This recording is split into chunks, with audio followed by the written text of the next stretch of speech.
না সিরিয়াসলি দেখবে ব্রেকআপ করলে তুমি আগে বলো। চুপ করো, আমি আমার জীবনে সব থেকে বেস্ট জিনিসটা পেয়ে গেছি, আমার আর পাওয়ার কিছু নেই। আচ্ছা তাহলে কথা দাও থেকে যাবে।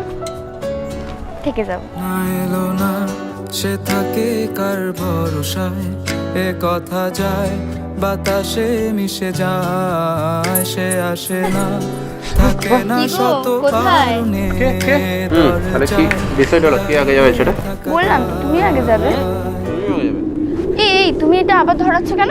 আরে আরে যদি বিরহ থাকে আমিও থাকি, কে বলো সে সবে আগে, কেন যে এত ভালোবাসা মরে চায়, শুধু সময় মনে রাখে এত শূন্যতা, এ মনে রাখি যে আমি দেখে না কেউ তো আর, বলে সবই পাগলামি কাটে না যামিনী, বিরহ যেন কেটে যায় থামে না ভরসা, তোমার ডাকি যে আমি আর, সে থাকে কার ভরসা, এ কথা যায় বাতাসে মিশে যায়।